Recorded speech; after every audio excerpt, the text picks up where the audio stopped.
Catch that? Hope you did. Hey guys, how's it going? Marcelo here, and we've got some stuff to talk about yet again for Crash and Sane Trilogy.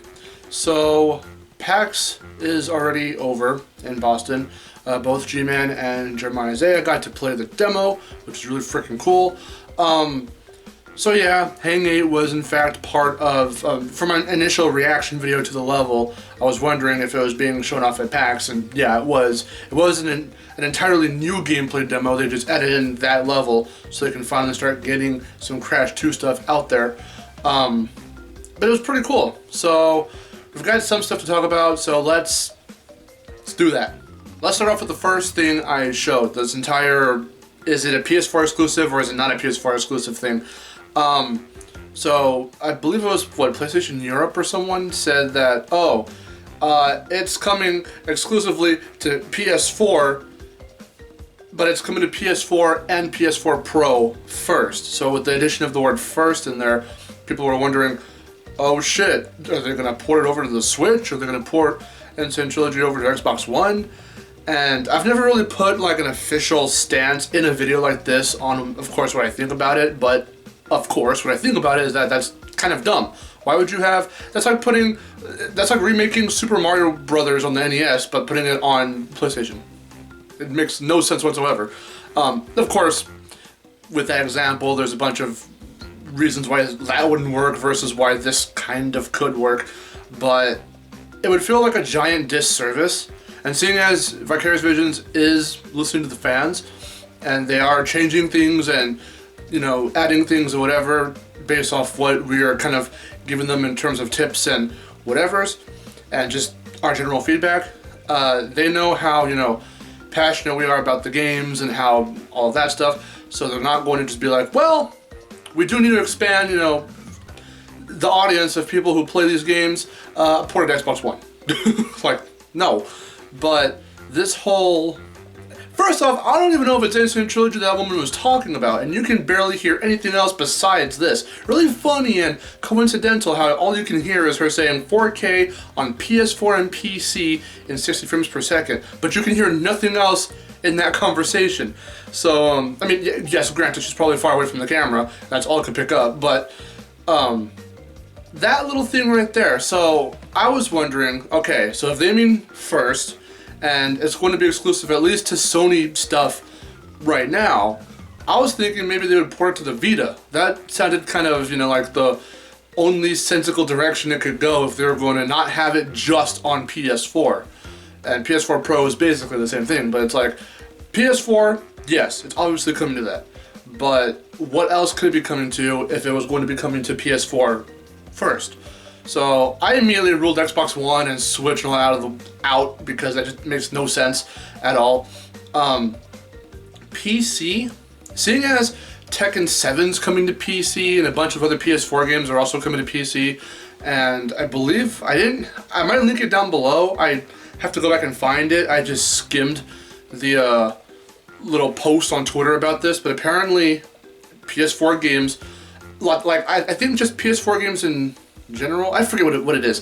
PS4 games can be played on PC, or will get to be played on PC. It's something like that. If I can find it, I'll link it down below. I found it on Twitter just earlier today, but I didn't like retweet it or anything like that. But anyway, so PC, it's a little adventurous for something like Crash. Crash has never really had anything on. The only PC thing he's had are the websites and that Crash Village little thing back when Titans Men Over Mutant were still, you know, super popular and all that, and like the most current thing for Crash at the time. So that will definitely be a first. Crash being played on PC will definitely be a first. And I'm not too incredibly opposed to that. I don't know. Obviously, I'm just going to get it on PS4. I don't care what else it comes out on or whatever else. If they want to play, if you guys want to play it on whatever else it might come out for, via Vita, PC, whatever else, you do you, but I'm totally just going to hit it for PS4, and that's it. So, it's really interesting, though. It's very interesting to see that, well, it might come to something else in a weird way. I don't know how they're going to do it or what they're planning, if they are planning to bring it to something other than PS4. I can only see it going one of two ways. PC, as this whole thing has been said in that video clip, or the Vita. So, I don't know. That being said, with the whole resolution thing and, you know, 4K, 60 frames per second, all that stuff. So in lieu of that, one thing I keep hearing people bitching about are the color palettes and, oh, this doesn't look dark enough, this doesn't look bright enough, and I'm like, it's gonna be different. It's gonna be different. That's the whole point of remastering from the ground up. It's going to look structurally like it. It will try and be as faithful color palette wise to it, but it's not going to be the same. You're not going to be able to get it the exact same with all the tiniest little details, all the cracks in the fucking ruined temple rocks and bricks and all that. Like, you're not going to be able to get all the detail. Sure, they can really try and crack down and spend all their time on the tiniest little cracks and things of detail, but it's not going to happen. They're doing it the way they want to do it. I have no real problem with that. But in fact, as evidenced by this picture, they are trying to go back in and work on some of those little details, which is cool because while I'm okay with it, I'm on both sides. I'm like, well, don't bitch so much about it. Be fucking thankful we're getting this in the first place. On the flip side, it would be cool if they can try and nail it down as close as they possibly can to the original. And this is looking pretty dang close. So this is only a few months. You know, that's like what, just from December to now, we're in March, so that's like 3 to 4-ish months. And we only have 3 more months till the game comes out. The games come out. That looks pretty good. So, I don't know, it's, I can't believe that still people are fucking trying to find the littlest things to complain about, and I'm just like, for as overcritical and analytic as I can get, it's like, at some point you just gotta like, let it go. And just be like, this is what I'm seeing, this is what we're looking at, it looks good, it sounds good, it feels good for those who've actually played the demos. I'm fine with this. So that's how I'm like right now. Like, I haven't gotten a chance to play it yet, but from what it looks like, from what it sounds like, from what it feels like, it's fine. So, there's one other thing I wanted to mention about that as well, and I'm forgetting what it was. Okay, well, whatever. So, there was one thing I really wanted to mention, but I forgot. So, okay, it looks good. They are trying to do, you know, some things differently with their, because again, it's still in development. It has 3 more months of development time left. So what we're seeing right now, what we're seeing constantly in these demos and such, is still not the final product. We're not going to see the final product until we get the game. That will be the final product. So until then, they're going to keep changing what they can continuously until they are finally done, you know, make all the discs and such, and send them out. That will be the final version of the game. So, and even still, they can probably go in and do patches and stuff like that because, you know, this still is a modern game, so they can do that. Yeah, there's really not much else to say about that, but I'm liking the way it looks, you know, I for one, I'm liking the way it looks. So yeah. But Hang 8 though. So, in my initial reaction video, I tried to cover some things as I was watching it for the first time. Like, okay, so Vicarious Visions did actually, speaking about changing stuff and whatnot, Vicarious Visions some time ago had revealed that due to people saying and, you know, doing whatever of like, oh, well, this Wumpa Fruit sound is different from the original, so, But they actually went in and said, oh shit, wait, hold up, you're kind of right though, because that's a bug that shouldn't have happened, so it does sound a little bit funky. So they did change it in time for the PAX demo, and when you watch the B-roll footage and all that of the level, it sounds more like, I don't know how to describe the sound, but when you listen to it, it will sound very close to what the Wumpa Fruit Collect sound actually sounds like in the original games. So that's pretty cool. The font, I've heard a lot of people complain about the font, and I use the font in this video, so this is CC Zoinks, for those who are wondering. It's still that font. I don't have a problem with it, to be honest, but again, both sides of the fence. I would like to see the original Crash, the Crash font come back. But Zoinks looks pretty cool, looks pretty wacky and cartoony and almost kind of comic book-like. But somehow it does manage to match in this, you know, revamped version of Crash's world, so I'm fine with it. But the level itself, okay, the level itself, now that I'm actually like going over what I thought of the level and not watching it as I'm trying to gather thoughts of like, oh my god, So the music, kick-ass as ever. Got to hear and see, both the Death Route, the Blue Gem, the Death. That's two separate things. The Death Route music, and I'm retarded. The bonus round music and the Blue Gem alternate route music, which is just basically the same as the Death Route music. Anyway, so a bit scatterbrained as you can tell.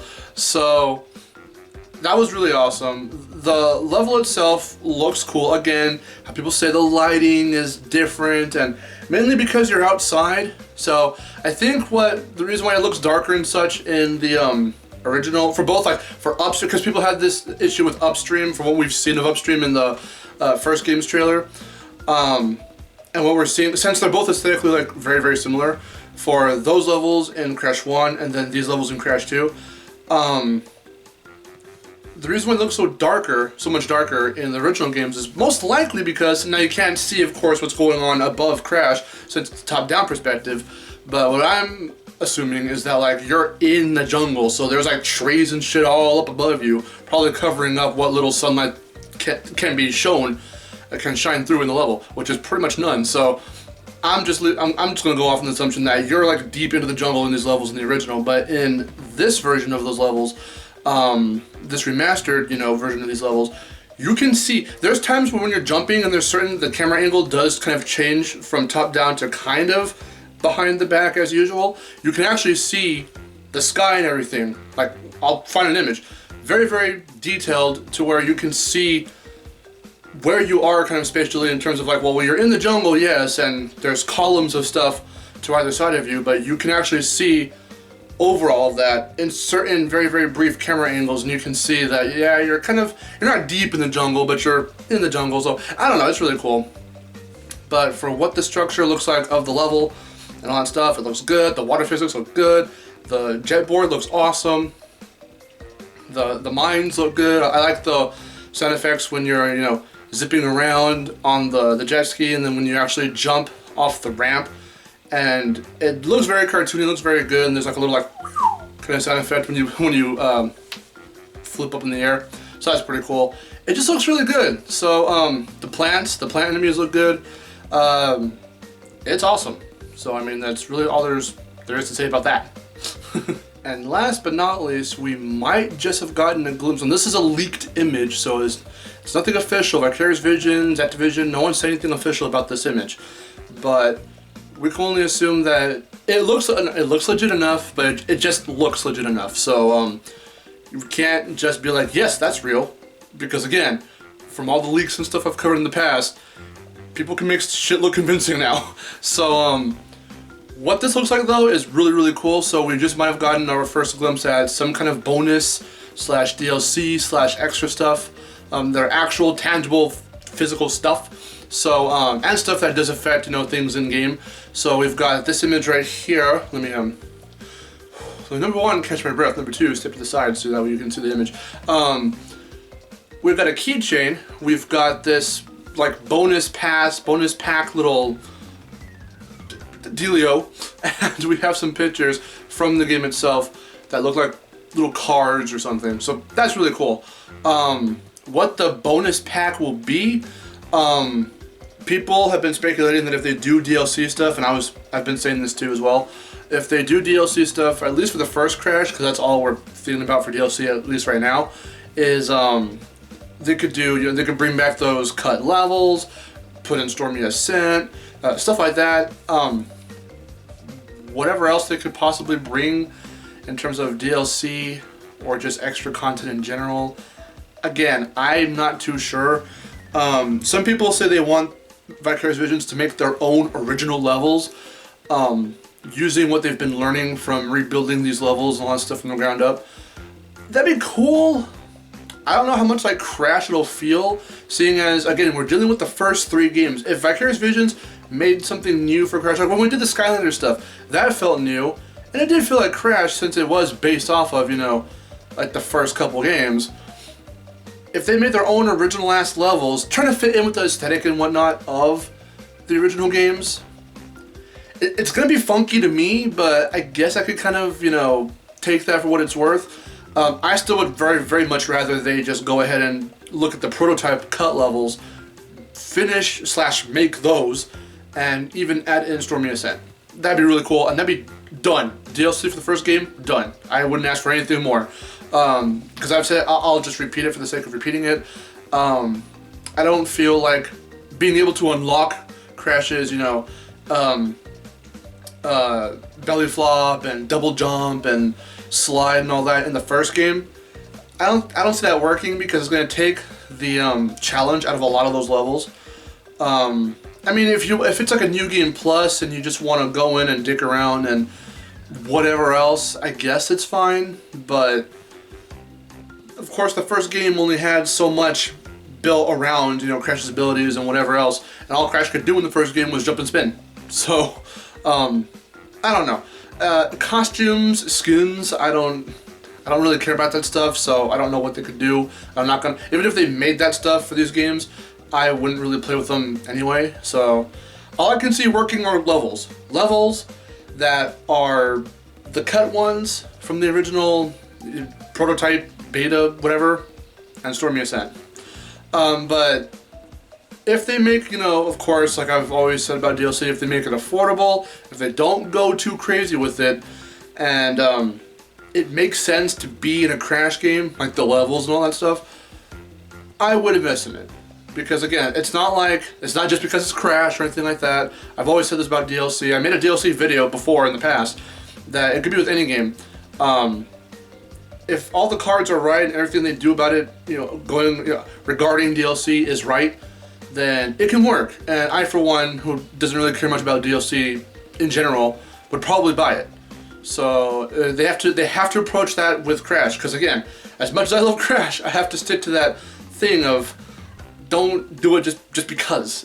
If it's actually enticing, and you feel like it's going to actually, you know, benefit you for getting it, for buying it if it's not free, then free DLC is like whatever. But to be honest, but if it's when we talk about paid DLC, that's where it gets a little weird, because you know how people can take advantage, how easily and fast people can take advantage of putting out the DLC and all that stuff. So and of course there's been dozens of DLC problems with various games and various companies with those games in the past. So I'm rambling now. If DLC happens with Crash, that'd be really cool, but I would have to see what it would be about, what's the content, how much it's gonna cost. I'm stuttering like a lot right now. Yeah, I'm gonna shut up. It'd be cool, so yeah. So yeah, that's about it. That's really all I wanted to say. There's not too much left to go over, but we have 3 more months, so we'll see what happens. I, again, hope to God they bring a freaking demo to E3, because if they don't, I'm gonna be mad. So maybe they'll finally show off some Crash 3 stuff. Maybe they'll give us a new ass trailer showing off some Crash 3 stuff. Now that we've got a bunch of Crash 1 stuff to go off of, we're getting snippets of Crash 2 now. All that's left is Crash 3, and Crash 3 is jam-packed with a bunch of shit, so I am more than ready to see that stuff. Oh, real quick. Oh my God, I'm gonna forget your name. It's up here. Thanks for the comment. He said that, the hell's the dude's name? Justin Joyner? Again, name up here. Is apparently the guy, he's the audio lead for Sane Trilogy, and they're saying that he's the one doing the music. So I was trying to look that up, and I don't see any sources saying that, yes, my bio, I've worked on this, I've worked on this, I'm working currently on Crash Sane Trilogy. I haven't said anything like that, but in a short mini interview about the music, they asked him what's going on with the soundtrack. And he's saying, we are composing it in-house, and yada yada yada, making it like the originals. So I'm pretty sure it might be him. If he's the audio lead, then more than likely he's the one doing the music as well. Maybe. So we'll see about that. If he's the one to thank, then I'll find his ass somehow and thank him for this soundtrack. It sounds really freaking cool, and they better release, either on iTunes or a physical CD or both, an actual OST for Sane Trilogy, because I will buy that shit in a heartbeat. Don't know if you can hear that, but there's a truck outside. Anyway, I'm Marcelo. I'll see you guys later. Take care.